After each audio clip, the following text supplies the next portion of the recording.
Hey everyone, it's Stephanie again, and you are tuned into the review of Married at First Sight, Season 14, Episode 10. All right, before we get started, don't forget to click the subscribe button and the notification bell so you can be the first to find out when I post these videos. All right, guys, I am really late this week. I mean, really late, but better late than never. I didn't want to get to the new episode and try to cram everything all together. But I wanted to just kind of touch base. By now, you guys have seen the episode or at least know what it's all about. So I'm just going to jump right in. I will say that this episode, this week or last week's episode, was just hard for me to kind of follow. I don't know. I feel like it was dragging. It was the intimacy episode, more specifically sex and intimacy, and Dr. Viv came. She visited all 4 couples. So I just want to touch a little bit on each couple and just what I thought. I don't necessarily have much to say about like the exercises they did. I think the exercises were kind of cute. Some were kind of cringy, depending on who we were watching. Some was fun. And it's like good content, and I know that they, you know, it's a part of like marriage and relationships. It being on TV, I know like some of them were probably uncomfortable with the filming, and it was just super curated, so I didn't really get much out of that except some laughs. But let's just kick it off with Katina and Elijah. So I think that Dr. Viviana did an excellent job of really getting to the meat of what was going on in their relationship, and specifically to Elijah. So she holds Elijah very accountable in terms of like where he is really dropping the ball with you know, berating her rather than encouraging her. Here's the thing. It's okay to want somebody that knows how to cook and is domesticated. You can want those things, but you shouldn't do an experiment like this if you know that there's some things that are going to be deal breakers for you, and if you don't get them, you are going to treat a person more harshly than you would if you did get them. Like, you don't need to do this experiment because you might be with someone who is great in a lot of ways, but may not be able to give you those things. So I love that Dr. Viviana kind of held him accountable and saying, listen, where are you getting these expectations from? Like some of the stuff that is significant if you want it, but is not like the entire picture, is going to be the downfall of your relationship because you can't let it go. And really pushing him to listen to her when she started crying and talking about what was going on in her experience. Then she felt he didn't hear her. Elijah was like, yeah, I hear you, I'm berating you, and blah blah blah. It's like he rushed past it. And I love that Dr. Viviana was like, no, did you hear her? Like, what did she say? Because a lot of times when we're communicating with our partners, we will hear them, but we're not actively listening. We're listening to respond. Therefore, we're not really listening, and we're kind of hearing our interpretation of what they're saying, and sometimes really not sitting in the emotion of what they're saying and trying to connect in that way. We're ready to just say, okay, I hear you, I'm going to do better. So I love that Dr. Viviana really like held him accountable, kind of said, listen, although this is what you want, like the way you're going about it is making for you to have a very flimsy foundation. And I love that she got to a point in the conversation where we were able to get deeper with Elijah. He was able to talk about what is really underneath his disconnect to her. Do I still think that the things that he wants is what he wants? Yes. Do I think that's accurate? Yes. Do I think that's not great how he's going about it? Absolutely. But that whole dynamic with Dr. Viv and them is a great example of how having like a third party, a trusted and knowledgeable, experienced third party, can help get to stuff. And this happens to me when I sit with people and they talk about these things, or sometimes they say, well, nothing really happened. And I'm like, let's just talk about it. And we always go levels deep to where something is happening. You're just kind of like, we're used to kind of pacifying things and going through life and kind of shrugging it off if it's not something that is at the surface. And he is feeling disconnected to her, and he is feeling, and I love that she said, you're scared. Yes, it's frustrating, it is, but you're scared because, hey, you're putting yourself out there, and he may be putting himself out there, and he doesn't feel like he's getting that back. Katina does seem closed off. not only because of Elijah, I think she just seems closed off in general, but we know her to have been in relationships that have not been the healthiest for her. So there's no surprise there that she has a wall up, especially with Elijah. On top of being, you know, her insecurities being pointed out, I think she has a wall up regardless. I don't think that 3 weeks in, if he didn't do these things, that she would be wide open, because she has found a way to protect herself. And so it was great that, you know, even though I still am like, Elijah, there's a lot better that you can do in terms of the way that you express your discontent and more patience. I think also it is significant that there's some stuff going on for him too, and he may not know how to communicate that, and that's really important. I think for Katina and Elijah, when I saw some of the more physical intimacy things, I felt like they don't need to be there yet, because the door to that is met with kind of like, the door to that can't really be opened until you're feeling emotionally safe. So here they're having a very significant conversation where they're talking about this, and then they kind of jump to having to do these things. If they were a regular couple, listen, you guys, we all know we can have an argument or whatever, a disagreement, and then get into a very sexual, physical space. It's in a normal design. However, in normal by like the old traditional, you meet someone, you know them for a while. In this space though, I think getting closer has to have just a little bit more breaks. The way that I see it is a little bit more breaks, just because like she still feels so unsafe. He doesn't feel connected to her in the way that he feels like she's putting as much into the relationship, or letting him in as much as he would like. They're not connected enough for me for them to like now go and, you know, be in this dominatrix scene. Like I was just like, I don't necessarily, if I had to give each couple a task for the week, their task would have been a completely different thing to promote maybe more physical intimacy, high level, than some of this other stuff that is, I think, better for a couple who is more connected. But I'm glad that they had that breakthrough. I think their session with Dr. Viv was like a breakthrough session. So we'll see. That is Katina and Elijah. Next we have Steve and Noi. So Steve and Noi, they're continuing to do really well. Here's the thing with Steve and Noi. There really needs to be a discussion about what they can and just can't deal with, because they're doing well, they're connected, they have a great physical chemistry, they both said that they love each other and they're falling in love with each other, but when they sit with Dr. Viv, the topic of money and him having a job comes up again, and Steve says, hey, you know, or it comes up, because at this point I can't even remember, but it comes up like, would you be happy if you never, I think maybe Dr. Viv asked this, if he didn't work but he stayed home and but you never had to worry about money, would you be okay with that? And she's clearly not. She's clearly uncomfortable. She says that's not the way that she sees things. So now we really need to dive in, and this is where like both couples therapy and individual therapy works so well, because some of these issues that she has doesn't have to do with Steve. Steve is just a representation of what she's afraid of based on like a past traumatic or triggering event.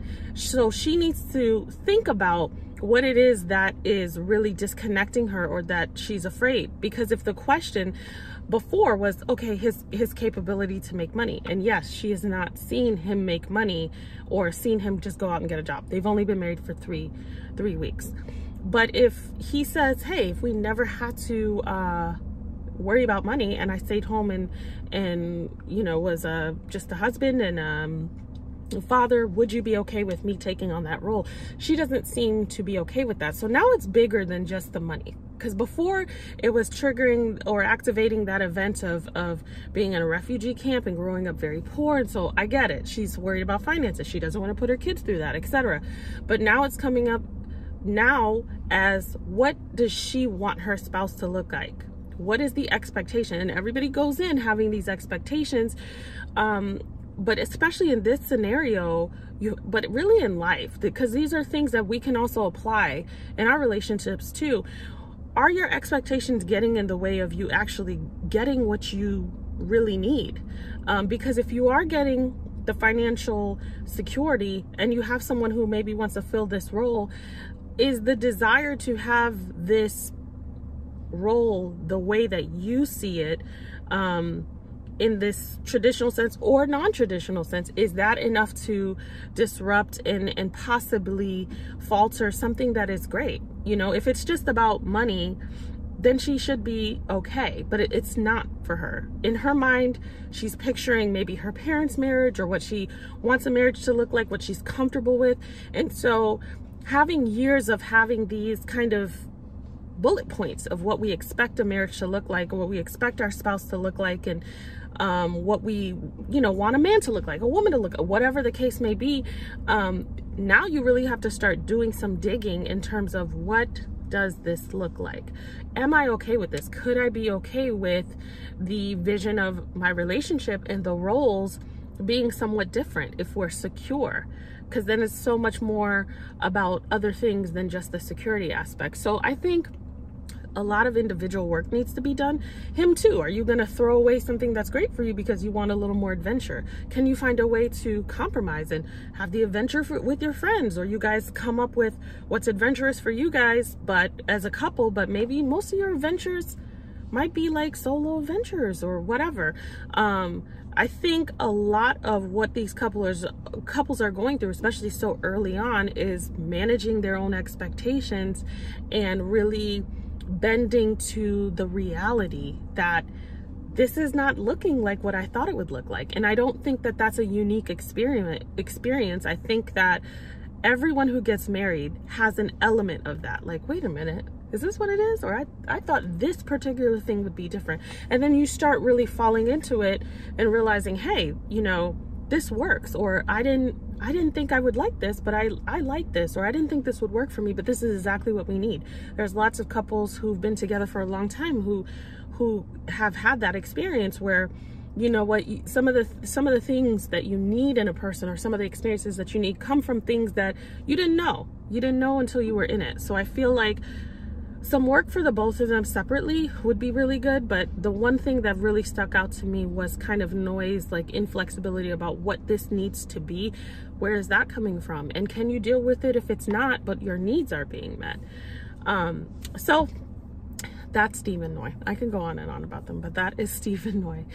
Next we have Lindsay and Mark. So Lindsay and Mark, I don't have high hopes for Lindsay and Mark. I've said this before though, because I just think that there's so much work that needs to be done in the like 10 minutes. Well, I'm sorry, not in the 10 minutes, in the 8 weeks that they have together.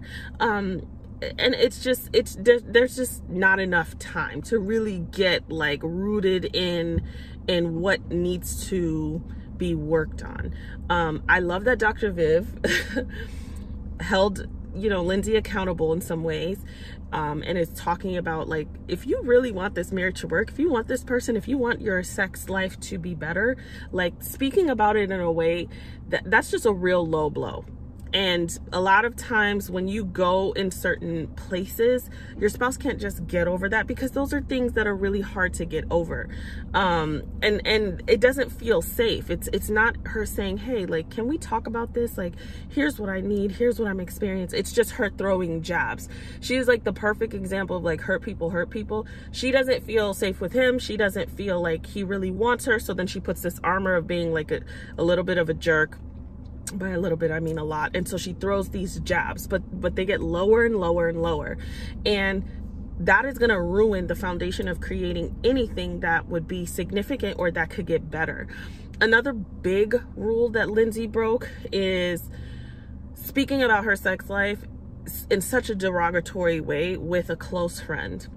You train people, you teach people how to respect your spouse or not respect by the way that you speak about your spouse, the things that you say about your spouse, and the manner in which you let them engage in the conversation if you share things with your spouse.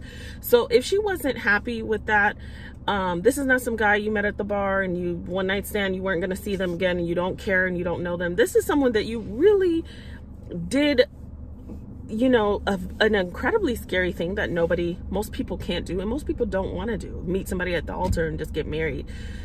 speaking so ill about him is not a good practice. And you know, you can choose what you will and won't share, and that really needs to be established in a relationship. Here's how we are going to go about discussing our relationship if we really need an outside source. Here are our boundaries. Like, that's really important to discuss as a couple. You have to be on the same page, and you'll find that you respect your relationship more and people will respect your relationship more. It's not like a free-for-all because someone's a good friend. There's particulars that don't need to be discussed. So her kind of clowning him about his lack of sexual prowess and her, you know, satisfaction, she thinks it makes him look bad, and it does, but she looks even worse to me because she just doesn't have respect for her spouse. She doesn't have respect for herself. She doesn't have respect for her marriage.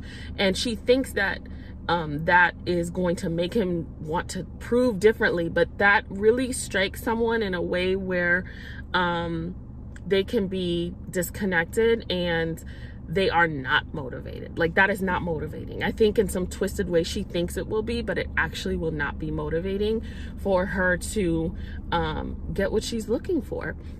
That's the thing that stuck out. I can't think about anything with Mark. Mark is not perfect. I've said that a million times, but their dialogue is just, it's really like, it's run by her. And a lot of the work, because of the way that she expresses her emotions, has to be done with her. Mark for sure has to step up and be more present and be more expressive with how he's feeling. But she also has to kind of give him room to do that. So when they were doing their sexual exercises, it was like, it was comical and it was cringy, and I didn't really care for it. And I was just like, that's kind of when I started checking out. Last but not least, we have Jasmina and Michael. Oh my God. Jasmina and Michael were really hard to watch. And, you know, I don't know what to say. More and more of why Jasmina cannot maintain a relationship in general, more or less in person, is coming out every episode. Because she communicates terribly. She is really entitled. She's arrogant. She's dismissive. She, you know, them trying to have a conversation. I see Michael is trying, and she thinks that she's perfect. She thinks she's not the problem, and we all have something to work on. Jumping right into them, you know, their interaction with Dr. Viviana, you know, Dr. Viviana kind of tied that up with a bow and trying to help them see each other in a way that could be hopeful. And I think she was the one who threw out the idea of journaling.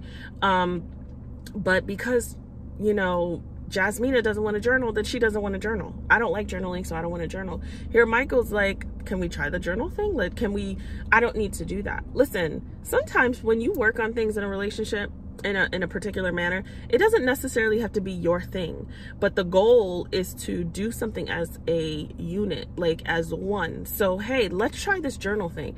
That might not be something that I like doing, but I'm gonna do it. Like, if you went to like a premarital counseling class, if they give you an assignment and it's to write down XYZ, you may not like to write, but that's the assignment. And if your goal is to enhance your relationship or learn more about your partner, etc., you write your assignment.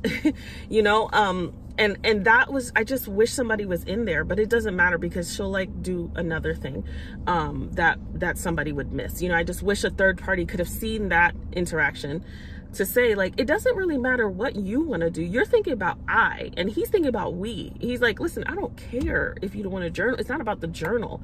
She talks to him like, she pretty much talks to everyone like they are in daycare. Like the way that because that's what she does. She works in like early education, and she talks to everyone like they are a child. And she's hard to please. I don't know what would please her at this point. I don't know what Michael could do, because Michael is trying. I don't think it's about Michael. I think it's her really needing to get out of her own way, and her not having to subscribe to this perfection that she has or thinks she has, and really listening. I know that they circled around at the end of the episode, and she you know, said it's not just about him, it's about her too. But I don't, with Jasmina, she is so tough that like I really don't want to hear it. I want to see it. And she is going to need to be with someone who can challenge her, but she has to be invested enough for her to accept the challenge, because she doesn't like to be challenged. Therefore, when somebody who she's not invested in challenges her, she can eat them up because she doesn't care, you know. So it has to be someone that she is invested in, so that she is pushed to be uncomfortable enough to care and say, okay, maybe I gotta change for real. Otherwise, she's not gonna make any relationship work. We can point out why Michael may or may not be the guy for her, but Jasmina is not the girl right now for anybody, because she is, I don't know, she's like a beautiful picture, but then she's a mess up close. And I don't mean that in a derogatory way, but you know, it's what the way she presents at the beginning, most people see, oh, what's wrong with her? And I think that is like energetically something she takes on. Now, if you logically ask her, what are your flaws? Oh, I have flaws, of course. And she'll do that in a dialogue when they're going back and forth. And of course, Michael, now you may speak. And yes, I can talk. Why can't we do the okay, I'll stop. Are you done? Except you cut him off every single time he was talking. That's not how that works. That doesn't work that way. You're supposed to let him finish and then you talk. Like, you're saying you can do that, yet you're not able to do that in this conversation. Like, that is a problem. So like, pretty picture, mess up close, lots of work to do there. And not to make excuses for her, because this isn't an excuse, but she has things to work on. She, you know, was abandoned by her mother. Her father had to go back to Jamaica as well. I don't remember if they went into specifics about that. So she ended up being raised by her stepmother, her father's ex-wife, and his and her husband. So and luckily her and her sister were able to be adopted by that. But there's a lot of that going on. There's a lot going on there, where the need to protect oneself, especially she's the older sister. If I had to throw stuff out there and kind of make up why I see what I'm seeing, this is what comes up for me. She's the older sister, that protective nature, that almost adult nature, the abandonment piece, being kind of like protective of oneself. What works for survival doesn't necessarily help relationships thrive. You know, you'll see someone who's super A-type, super intense. That might work at work, but guess what? That dynamic doesn't often work at home. So she needs to find a way to kind of soften her edges and get to a space of vulnerability so that she can make relationships work. Because what works in a classroom with 3- and 4-year-olds, what may work in being the oldest sibling in a country where it's just you know, and your sister essentially as family, and then you have your stepmom, what may work to make that a thing does not work in any relationship, and it's not going to. So that's my 2 cents on Michael and Jasmina. I don't really recall anything that really bothered me about him, because she was like the offending one this week, but I'm sure there'll be more to come. I don't watch the preview, so I don't even know what next episode is about, but I am looking forward to it, just like I know you are. Anyways, you guys, thank you so much for tuning in. Thank you so much for waiting for me. As always, don't forget to subscribe, comment, and share, and I will see you next week. Everyone have a great week.